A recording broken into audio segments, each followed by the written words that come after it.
जिस तरह से आज प्रियंका गांधी को पुलिस ने डिटेन किया, जो तस्वीरें सामने आई वो काफी डराने बड़ी दिखाई, उस पर आपका क्या कहना है? देखो, जिस तरह से हुकुमशाही व्यवस्था जो अंग्रेज के जैसी केंद्र सरकार ने, बीजेपी की सरकार ने जो बनाई है, उसका दर्शन आज पूरे देश ने देखा है। प्रियंका जी एक महिला है, वो देश की जनता के लिए, अधिकार के लिए लड़ रही थी। उन्होंने कहा था, उनकी बातें मैं सुन रहा था, वो बोल रही थी कि महंगाई कम करने की बात मैं कर रही हूँ, बेरोजगारी हटाने की बात कर रही हूँ। उसका जवाब दो प्रधानमंत्री जी, वो जवाब दो। राहुल जी राष्ट्रपति महोदय जी से मिलने जा रहे थे, उनको भी विजय चौक में पुलिस ने हिरासत में लिया। क्या राष्ट्रपति से एक सांसद, एक पार्टी का नेता नहीं मिल सकता? क्या एक महिला देश में बड़ी महंगाई के बारे में और बेरोजगारी के बारे में मांग नहीं कर सकती? जिस तरह से उनको खींचते हुए अपमानित कर कर जिस तरह से उनको लेके गया, पूरा देश देख रहा था। हम इस घटना का निषेध करते हैं। केंद्र में बैठी हुई नरेंद्र मोदी की सरकार जिस तरह से अंग्रेज की जो पॉलिसी थी उसको इम्प्लीमेंट कर रही है, उसका हम निषेध करेंगे, क्योंकि अपोजिशन को भी सम्मान देना ये लोकतंत्र का सबसे बड़ा एक महत्व होता है।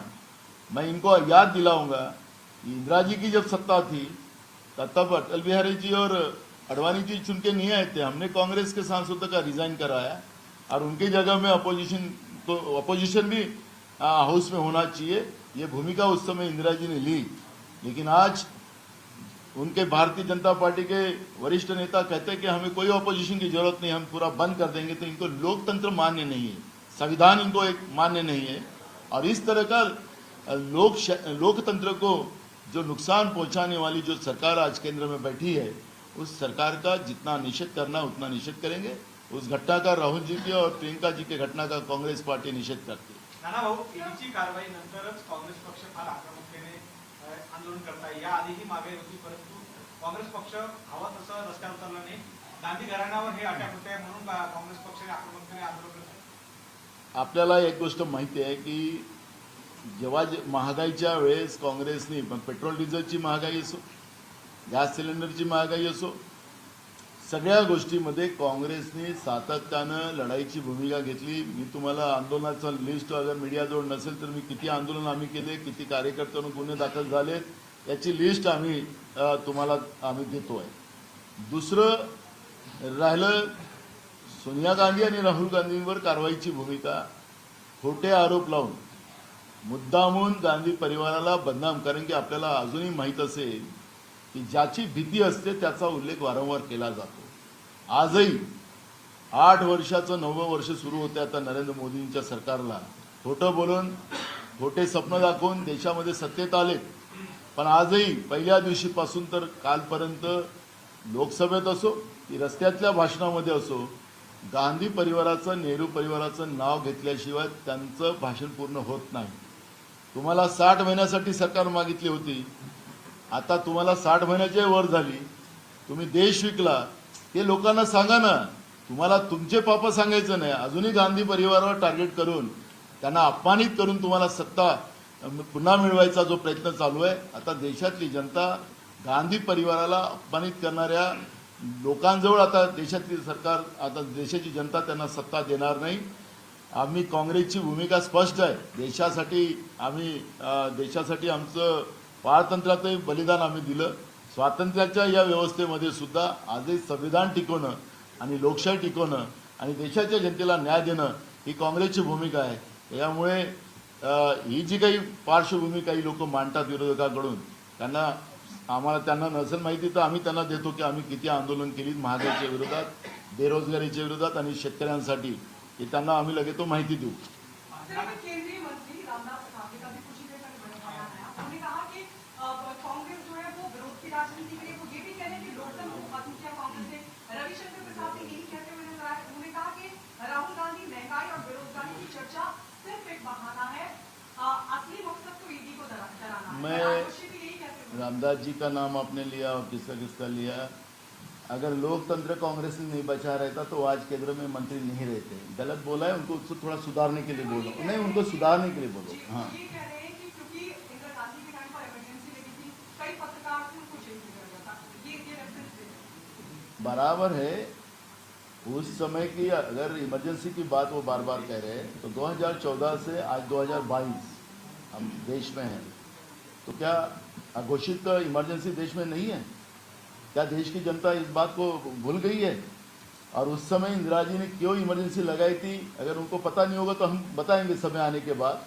लेकिन आज जो है कि देश की जनता, देश का युवा, देश का किसान आवाज नहीं उठा सकता। देश के प्रधानमंत्री जब 3 काले कानून के विरोध में आज़ादी के बाद में इतना बड़ा जब आंदोलन हुआ, इतना बड़ा आंदोलन कभी नहीं हुआ। कहीं हमारे किसान शहीद हुए, वो अन्नदाता अपनी खेती बचाने के लिए और किसान का अधिकार हमेशा के लिए बना रहे, इसके लिए लड़ रहे थे। तब देश के प्रधानमंत्री राज्यसभा और लोकसभा में क्या बोल रहे थे? क्या देश की जनता और किसान भूल गया? क्या वो इमरजेंसी नहीं है? देश के प्रधानमंत्री अगर आतंकवादी बोलते हैं, नक्सलवादी बोलते हैं, आंदोलनजीवी अगर इस देश के अन्नदाता को बोलते हैं, तो क्या ये बातें वो लोग भूल गए? इस तरह के अगर देश का प्रधानमंत्री अन्नदाता के बारे में अगर बात कर रहा है, तो उस सभागृह में जो लोग बैठे, मैंने यही आठवले जी की बात आप कहे तो मैंने उनको कहा चलो आप वापस, ये यहाँ पे ठीक नहीं है, ये तो आने वाले दिनों में देश बेच देंगे। 2017 में कहा था, तो आज क्या देश की हालत है? वही आज अपने देश के अर्थमंत्री कहती है हमारे पास गोल्ड बचा नहीं है, हमारा देश का रिजर्व फंड खत्म हो चुका है, हमारे देश की आर्थिक परिस्थिति खराब बिगड़ गई है। ये अगर देश की अर्थमंत्री लोकसभा में अगर बोलती है तो देश की स्थिति क्या है? वो बात हमने 2017 में बोला है। और आज आपने देखा होगा जीएसटी के मामले में जिस तरह से खाने पीने के चीजों के ऊपर भी जो जीएसटी लगाई गई, उसका क्या अर्थ लगाएंगे आप? क्या आम आदमी को जीने का अधिकार नहीं है? 2 टाइम का खाने का अधिकार इस देश में नहीं है? तो क्या इस तरह के उस इमरजेंसी का उल्लेख कर कर ये देश में अघोषित इमरजेंसी लगाई है नरेंद्र मोदी की सरकार ने, इसके बारे में ये क्या बात छुपाओगे आप लोग? तो इसलिए ये बात को डाइवर्ट न किया जाए। हमारी भूमिका स्पष्ट है। अगर आज देश, चाइना ने हमारे देश में अरुणाचल हो या लेह लद्दाख हो, उसमें पूरा इंक्रोचमेंट करके रखा है। क्या देश की सरकार क्यों बात नहीं करती? क्या इसके बारे में कुछ होगा नहीं? हमारे देश में मुंद्रा पोर्ट के ऊपर ही ड्रग्स मिलते हैं। क्या मुंद्रा पोर्ट में ऐसी क्या विशेषता है? वहां पे ड्रग क्यों मिल रहे हैं? और वो भी देश को बर्बाद करने की व्यवस्था अगर प्राइवेट पोर्ट से किया जा रहा हो, तो क्या कौन किसका साथी है ये जिसके पोर्ट से इतना ड्रग्स अपने देश में आ रहा है? क्या इसके बारे में चर्चा नहीं करोगे? देश की युवा को बर्बाद करना चाहते हो? इसलिए हमारा ये कहना है कि हमारा जो आज मुख्य इशू जो है महंगाई नहीं है, और कांग्रेस ये महंगाई का नाटक कर रही है, ऐसा बीजेपी ने बोलना चाहिए, बोल देना चाहिए कि देश में कोई महंगाई नहीं है, सब बहुत अच्छा है, ऑल वेल, गुड फील था ना उस जमाने में, वो गुड फील है करके बोल देना चाहिए। देश में कोई महंगाई नहीं है, देश में कोई बेरोजगारी नहीं है, देश में कोई किसान आत्महत्या नहीं कर रहा है, ऐसा बोल देना चाहिए बीजेपी ने। एक बार नरेंद्र मोदी जो बोल सकते हैं पार्लियामेंट में, राज्यसभा में बोल देना चाहिए। लेकिन विषय को डाइवर्ट मत करो। कांग्रेस हमेशा देश के हित में रही और देश के हित में रहेगी। देश की संवैधानिक व्यवस्था और लोकतंत्र पे जब भी कोई वार करेगा, कांग्रेस चुप नहीं बैठेगी। जनता के हित की लड़ाई कांग्रेस हमेशा लड़ेगी और हमारी भूमिका स्पष्ट है।